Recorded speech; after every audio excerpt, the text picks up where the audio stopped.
성인의 70%에게서 발견되는 치주염은 놀랍게도 심혈관 질환의 복병이다. 치주 질환의 염증 세포와 세균이 심장으로 흘러들어가기 때문이다. 이제 최근 들어서 치주염과 어떤 관상동맥 질환, 또 뇌졸중과 어떤 연관성이 있다는 연구 결과들이 계속 보고가 되고 있습니다. 예를 들어서 심한 치주염을 앓고 있는 환자들의 경우에 그렇지 않은 사람들보다 심근경색이나 뇌졸중이 발생되는 빈도가 훨씬 높았다는 연구 결과도 보고되고 있고요.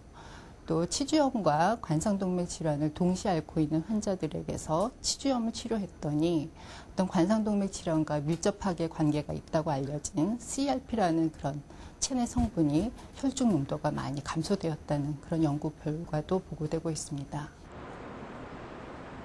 치주염은 특히 당뇨 환자에게 더욱 위협적이다. 치주염으로 인해 당뇨병이 심해지고 또 당뇨로 인해 치주염이 심해지면서 염증 질환이 악화된다.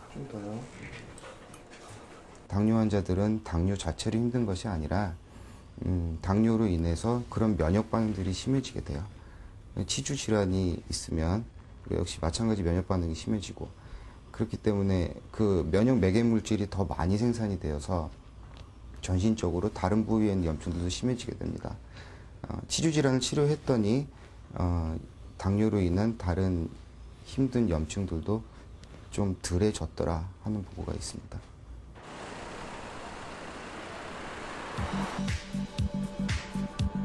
염증이 질병을 부르는 근본적인 메커니즘이라는 사실은 성기철 교수의 역학조사에서도 확인된 바 있다. 일단 심혈관 질환하고 염증과의 관계는 이미 알려진 사실인데요. 저희가 약 8천여 명을 대상으로 실험했을 때 남자 한 5천여 명, 여자 한 3천여 명을 대상으로 했을 때 염증 수치가 제일 낮은 군에 비해서 제일 높은 군은 고혈압이 한 45% 정도 더 증가되어 있습니다. 그래서 저희 생각에는 염증이 고혈압 발생에 어느 정도 기여할 수 있지 않았나라고 생각을 합니다. 단면적인 연구이기 때문에 어느 정도 제한점이 있을 수 있지만 분명히 질병 진행 과정에 그 염증의 역할은 부인할 수 없다고 생각합니다. 성기철 교수는 이 사실을 2003년 미국 고혈압 저널에 실었다. 염증은 질병이 시작되는 첫 단추와 같다. 우리가 염증성 질환 하면은 화농성 염증 같이 예를 들면 고름이 잡힌다든지 박테리아에 대한 여러 가지 반응 같은 것을 생각하고 있는데 사실은 요즘 와서 한 가지 분명해지는 것이 그거보다 더 낮은 정도의 만성염증이 오래 지속되면서 여러 가지 질병을 유발시킨다는 것입니다. 예를 들면 암이나 아니면은 혈관 질환이나 아니면은 만성 퇴행성 질환 아니면 대사성 증후군 이렇게 아주 중요한 성인병이라고 이야기하는 것들의 근원이 됩니다. 그래서 한마디로 정리해서 말씀드리면은 염증은 만병의 근원이다 이렇게 말씀드릴 수 있겠습니다. 여기는 지금 건강한 사람의 혈관 속입니다. 지금 이렇게 둥둥 떠다니는 것들이 우리 몸의 면역 기능을 담당하는 백혈구인데요. 저기 조금 다르게 생긴 세포 보이시죠? 백혈구의 일종으로 대식세포라고 불리는 친구입니다. 외부에서 들어오는 침입자를 막아내는 군인인 셈이죠. 이 친구들 덕택에 우리가 외부 세균과 바이러스로부터 안전할 수 있습니다. 그런데 지금 이곳은 급성 염증으로 인한 전쟁 상황입니다. 여기 증가한 백혈구들 보이시죠? 이분은 지금 감기에 걸렸습니다. 염증은 급성과 만성 이렇게 두 가지로 나뉘는데요. 골절이나 감기 혹은 세균 감염으로 인한 질환이 바로 급성이고 비교적 우리에게 익숙한 질병들입니다. 하지만 정작 문제가 되는 것은 몇 년 혹은 몇십 년 이상 우리 몸에 별탈 없이 조용히 잠복해 있는 만성 염증입니다.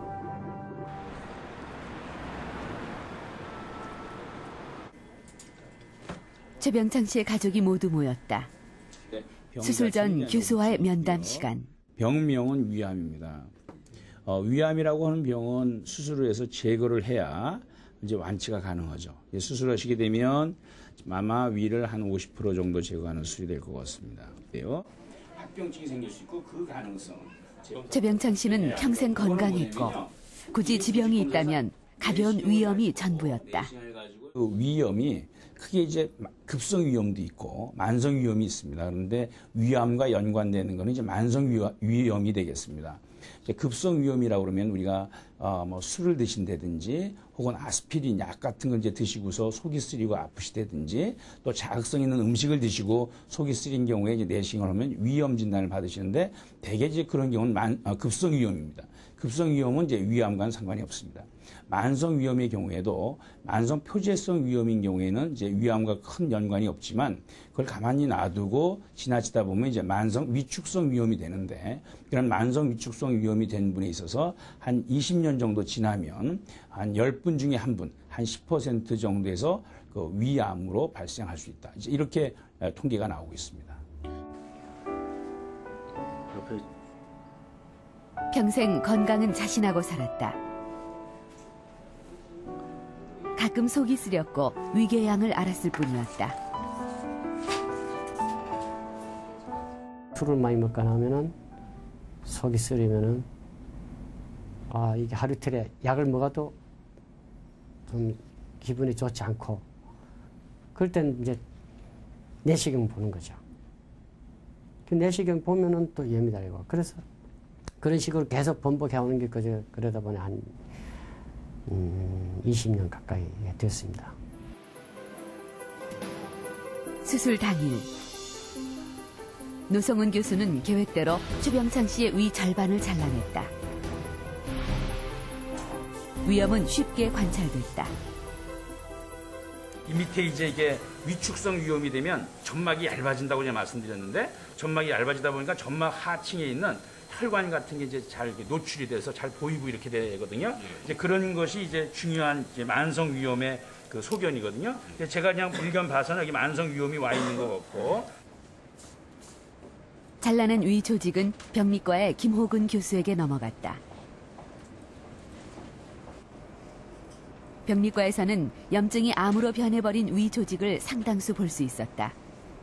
최병창 씨의 위암은 역시 위염이 문제였다.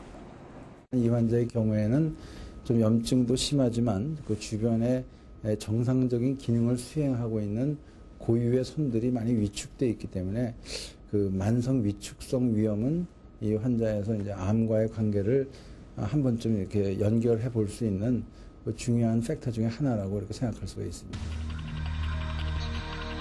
만성 위염으로 인해 위의 안쪽 면이 핥힌 것처럼 패여 있다. 염증은 정상 유전자를 변이시키고 암세포가 잘 자랄 수 있는 환경을 제공한다.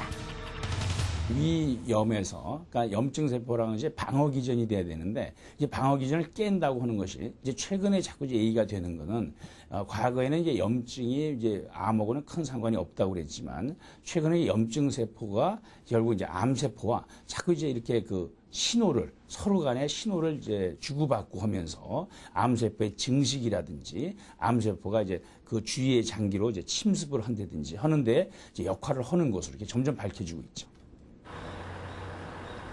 사람은 태어나 병들고 늙어서 죽는다. 우리는 암에 걸리는 과정 중에 있거나 혹은 늙어가고 있는 중이다. 조정자 할머니도 그렇게 5년 전 마지막 날을 맞을 줄로만 알았다. 갑자기 감기 끝에 한 열흘간 정도 감기 끝에 그냥 쓰러지시면서 그땐 감기 끝에가 또 뭐에 안 좋습니다. 식사를 또 잘 못 하시더라고요. 그래가지고 그날은 못 남기시고 컵라면이나 국물 드시겠다고 하시다가 그냥 쓰러지셔가지고 119 불러가지고 이제 병원을 갔습니다. 이번에는 이리서 한 열흘 있다 왔지. 그때도 배가 아파서 그때 갔는데 그때도 병명이 확실히 몰라요. 그냥 그러고 나왔어요. 그러나 늙는다고 당연히 겪을 일은 아니다. 공기로 치면은 한 반 공기 이상은 드세요? 그럼요. 네, 체중은 어떠세요? 차츰차츰 나이 들어가며 나타나는 증상이라고 생각했던 기운이 없고 밥맛이 없고 기력이 떨어지는 것.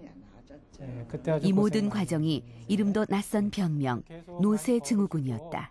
원인을 찾기 위해서 여러 가지 검사를 했지만 특별한 원인은 없었고 저희 판단으로는 염증 후에 발생한 노쇠증후군 질환이라고 생각이 됐고 약 2개월